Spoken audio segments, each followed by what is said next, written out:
சற்று முன் கிடைக்கப்பெற்ற மிக மிக முக்கியமான செய்தி ஒன்று வெளியாகியிருக்கு. KN நேருவை கைது செய்து தூக்கிய அமலாக்கத்துறை.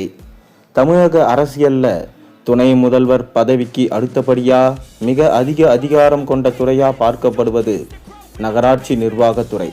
தற்போது இந்த துறை அமைச்சர் KN நேருவை சுற்றி எழுந்திருக்கிற 1020 கோடி ரூபாய் ஊழல் புகாரால நிலைகுலைந்து போயிருக்கு அமலாக்கத்துறை. தமிழக DGP தலைமை செயலாளருக்கு அனுப்பியிருக்கிற 252 பக்க ரகசிய ஆவணங்கள் ஆளும் கட்சியின் தூக்கத்தை கலைச்சிருக்கு. இந்த விவகாரத்தின் தொடக்கமே ஒரு தனியார் நிறுவனத்தில் நடந்த வங்கி மோசடி சோதனையில தான் ஆரம்பிச்சது. அங்கு கிடைத்த ஆவணங்கள் நகராட்சி நிர்வாகத்துறையில் நடந்த வேலை வாய்ப்பை விற்பனையாக்கியது அம்பலமாகிவிட்டது. 2538 காலி பணியிடங்களை நிரப்புவதில் தகுதியை விட பணமே பிரதானமாக இருந்ததா சொல்லப்படுது.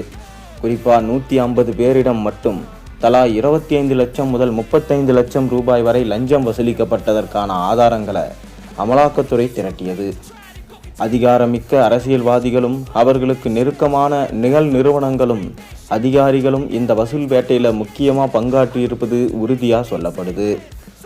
வேலைவாய்ப்பு முறைகேடு ஒருபுறம் இருக்க, மறுபுறம் டெண்டர்களில் அமைச்சர்களின் உறவினர்கள் மூலமாக வசூலிக்கப்பட்ட 7.5% முதல் 10% வரையிலான கமிஷன் பெரும் அதிர்ச்சியை ஏற்படுத்தியிருக்கு.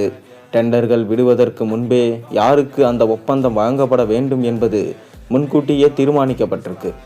இதற்காக அமைச்சர் நேருவின் விருப்பப்படி விதிகள் வளைக்கப்பட்டு குறிப்பிட்ட ஒப்பந்ததாரர்களுக்கு சாதகமாக டெண்டர்கள் மாற்றி அமைக்கப்பட்டிருக்கு. இந்த ஊழல் பணம் வெறும் தனிநபர் கைக்கு மட்டும் செல்லாமல் கட்சி நிதி என்ற பெயரில் முறைகேடா திரட்டப்பட்டிருப்பதாகவும் இதற்காக ஹவாலா பரிவர்த்தனைகள் பயன்படுத்தப்பட்டிருப்பதாகவும் அமலாக்கத்துறை சாட்டையை சுழற்றியிருக்கு. வாட்ஸ்அப் உரையாடல்கள், வங்கி பரிவர்த்தனைகள் என டிஜிட்டல் ஆதாரங்கள் மலை போல குவிந்து கிடக்கு. அமைச்சர் நேருவின் மீது புகார் பாய்ந்துள்ள அதே வேளையில் இந்த ஊழலுக்கு துணை நின்றதாக கூறப்படும் உயர்மட்ட அதிகாரிகளின் பெயர்களும் அடிபடுகின்றன. குறிப்பாக நகராட்சி நிர்வாகத்துறை முதன்மை செயலாளர் கார்த்திகேயன் IAS, CMA மதுசூதனன் ரெட்டி ஆகியோர் இந்த விவகாரத்தில் சிக்கக்கூடும் என்கின்ற தகவல்கள் பகீர் கிளப்புகின்றன. இதில் மதுசூதனன் ரெட்டி தான் பணத்தை வசூலித்து கொடுப்பதில் முன்னிலை வகித்துள்ளதாக எழும் குற்றச்சாட்டுகள் பெரும் பரபரப்பை ஏற்படுத்தியிருக்கு. அமலாக்கத்துறை தனது வடிதத்தில் மிக கடுமையான எச்சரிக்கை ஒன்றையும் விடுத்திருக்கு. இந்த விவகாரத்தில் உரிய நடவடிக்கை எடுக்க தவறினா காவல்துறையும் நகராட்சி அதிகாரிகளும் இந்த ஊழலுக்கு உடந்தையாய் இருப்பதா கருதக்கூடும் என தெரிவித்துள்ளது. அதாவது மாநில அரசு நடவடிக்கை எடுக்காவிட்டால் அமலாக்கத்துறை நேரடியாக களத்தில் இறங்கி அடுத்ததாக அதிரடி கைதுகளை நடத்தக்கூடும் என்கின்ற தகவலும் தற்போது வெளியாகியிருக்கு.